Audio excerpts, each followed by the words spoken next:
Hello everyone, my name is Luminita, welcome back to my channel, and today I decided to talk about something that is very important to me, yet highly relevant for others as well, and mainly self-confidence. That's why today I'm wearing a full outfit, I'm wearing a little bit of makeup, yet still warm and cozy socks, because it's cold outside and because I'm self-confident. Lesson number 1. No, seriously, according to Cambridge Dictionary, self-confidence is the belief that you can do things well and that other people respect you. Each of us can and actually has his or her own definition of that. I personally think that self-confidence has two big elements. The first one is strongly connected to the mindset that you know and you believe that you are strong, you are beautiful, you are worth it, and so on. And the second part is how you project your mindset. So in your head, you know you're strong, you know you can do things well, you know that you are the best in your field, and then you know how to project it, how to show people that you know it all and that you can do it all, and so on. There are many ways how to spot a self-confident person. For example, by the way they look, breathe, move, how they hold hands, by the direction of their legs, and so on. So if you are interested in this topic of body language and you want to learn more tricks how to look more confident, then go and check my other video out.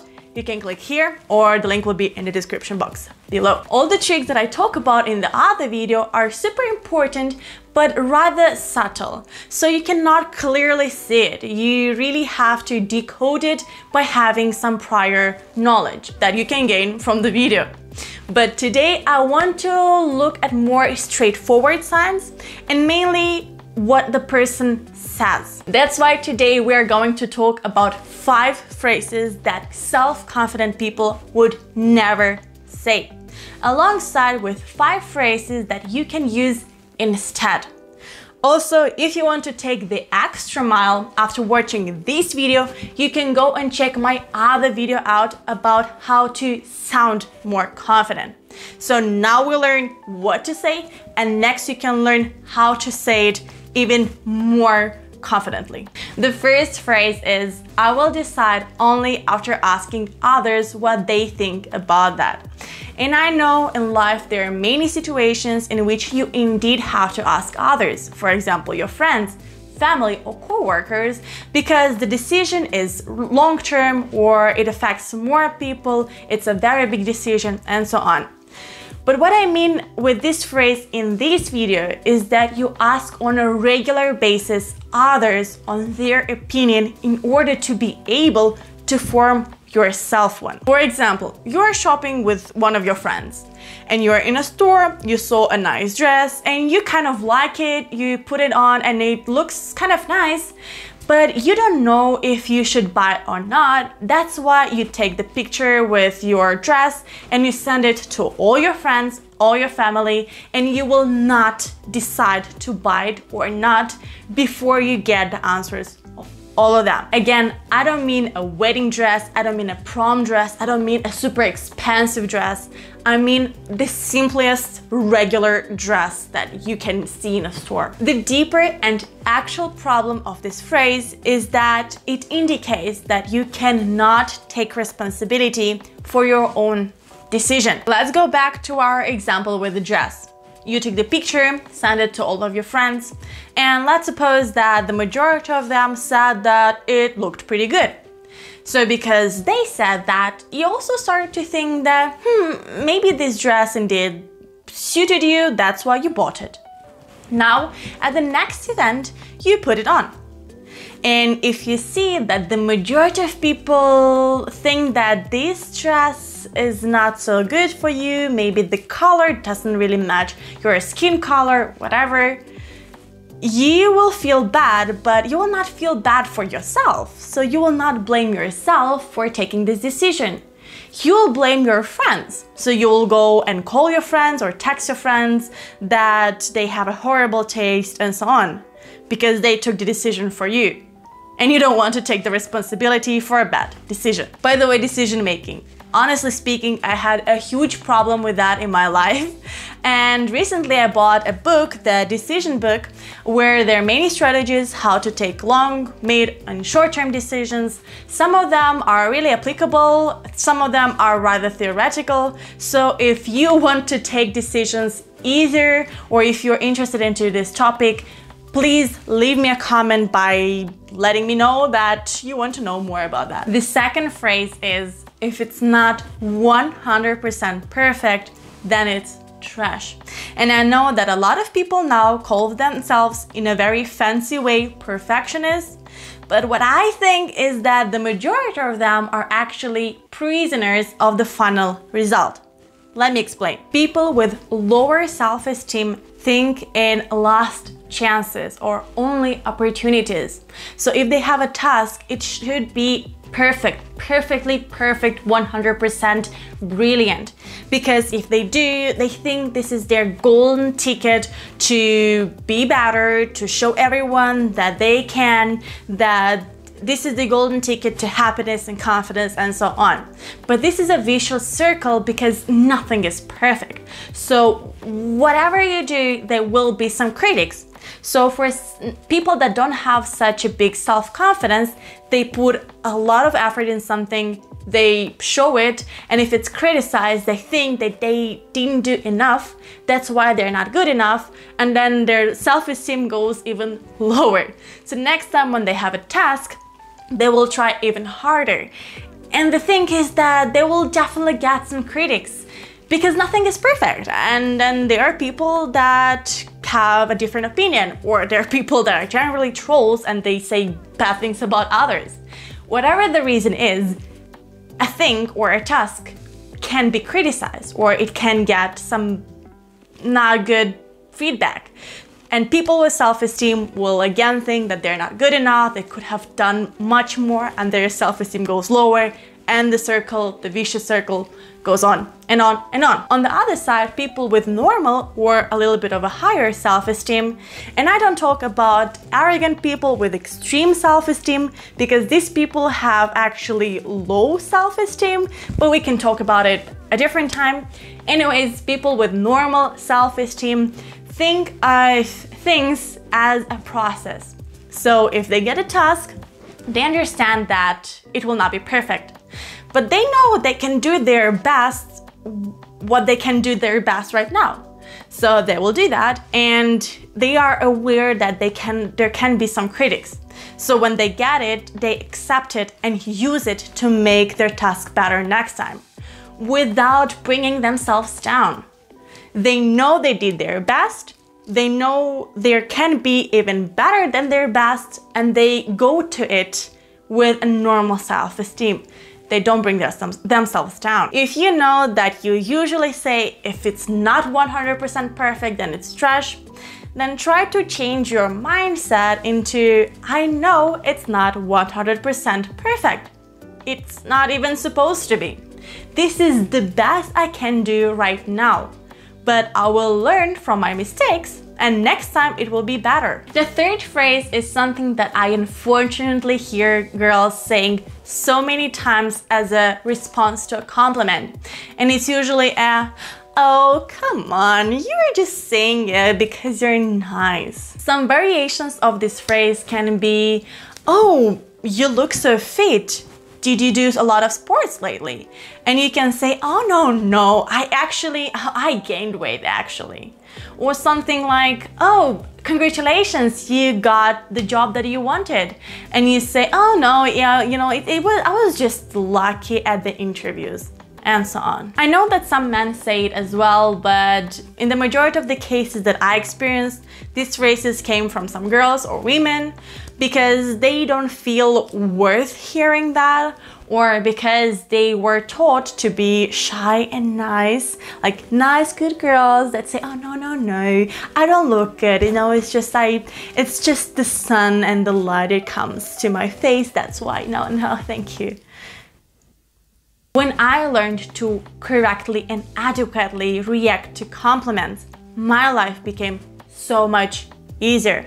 So when someone that I don't know tells me, you look good, I would just say thank you for the compliment.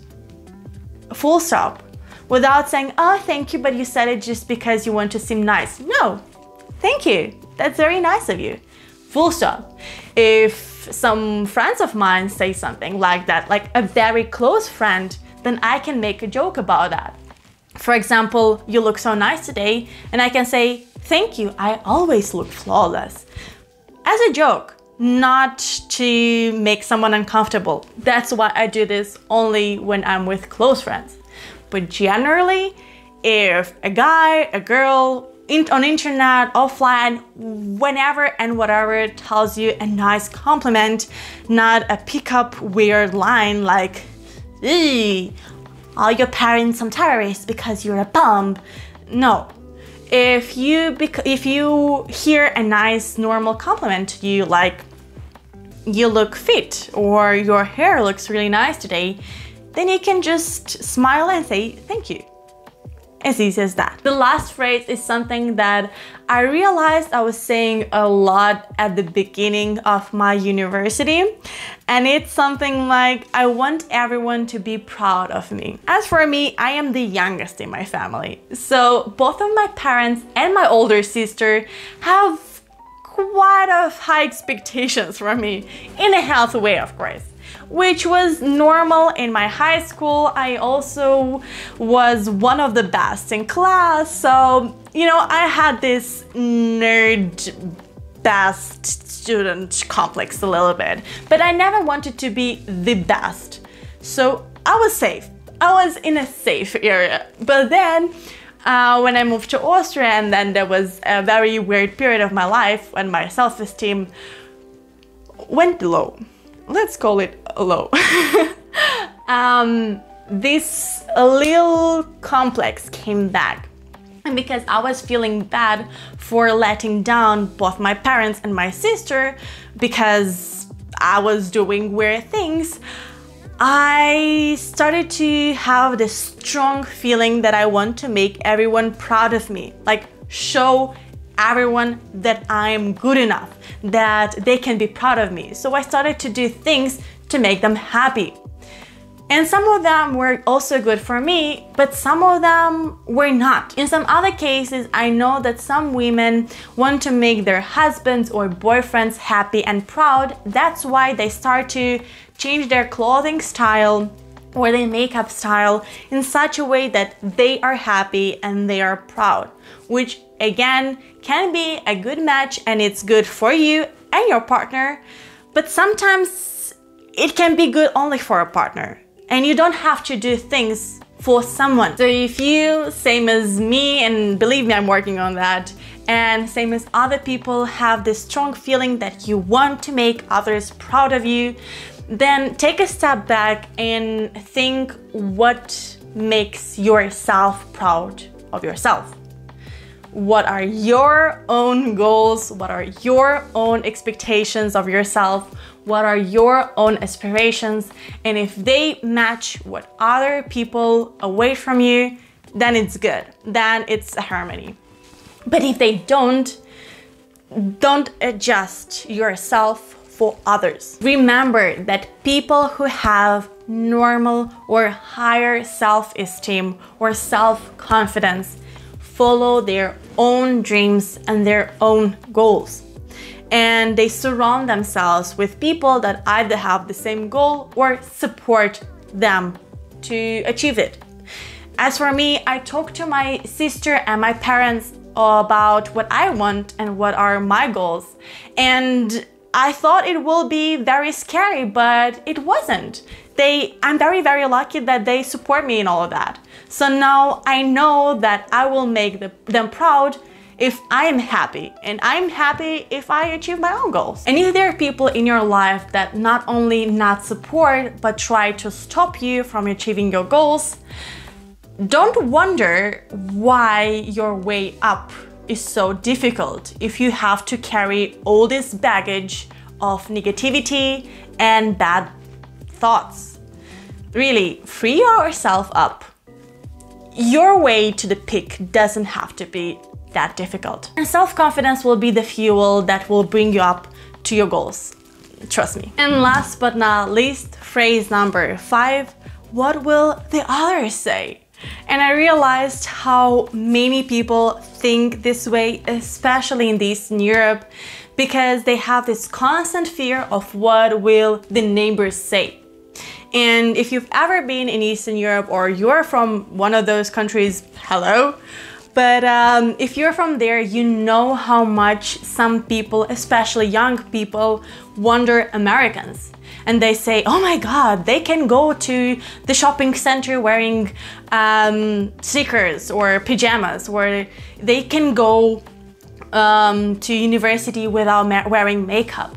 And we think, oh my God, that's so brilliant, because they don't care. And we say that because we do. The mindset of Eastern Europe or post-Sovietic countries is that you have to care what others say. And if others don't accept it, you cannot do this. And if others encourage that, you can do this. This is similar to the first phrase, that you can take decisions only if others agree. But in the first case, it was more about responsibility. So you didn't want to take responsibility for your own decision. And in this phrase is more of the social or group mentality. It all started thousands of years ago. You know the story with amygdala and reptilian brain. If you don't know it, go and check my video about fear of public speaking. I talk about it as well.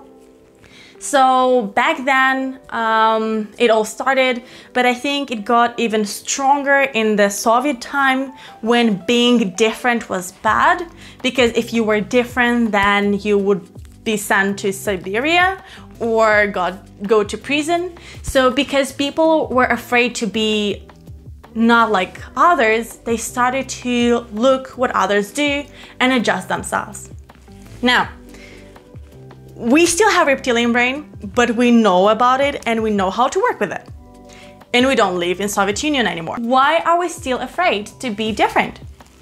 So if you, every single time when you want to do something, I don't know, color your hair, make a tattoo, start a YouTube channel, and every single time when you want to take a decision, but you start to think of, oh, what will my classmates say? Or what will my family say? Then I'm afraid your self-esteem has some problems and you should boost it. A very important point that I want to mention is, however, to not go to the other extreme of, I don't care about you, I don't care about your opinion, I'm so super self-esteemed person that I don't care about all you peasants. This is not the right mindset that you have to adopt. As long as someone is not directly impacted by what you do in a bad way, and as long as you like it, do it. To wrap this whole discussion up, there are 5 phrases that self-confident people will never say, and you, my dear friend, should forget about them as well. And the first phrase is, I can only decide only and only when all of my other friends say their opinion first. The second phrase is connected to perfectionism, so if it's not 100% perfect, then it's trash. The third phrase is connected to compliments, and that you think that people compliment you only because they want to be nice. The fourth phrase is about making people proud of you before making yourself happy. And the last phrase is actually a question, and this is the question of, what will the others say? If one of these phrases sounds more like you, I hope that I could help you to overcome this fear and really boost a little bit your self-esteem. If you recognize some of your friends or family members in one of those phrases, I hope that I gave you some instruments how to help them come out of this hole of fear and low self-esteem. Thank you very much for watching. Don't forget to click here and here to learn more about communication, here to become part of my growing community. Click on the bell button to always get notified when a new video comes up. Remember that communication builds connections and miscommunication builds a mess. Thank you once again for watching, and see you next time. Bye!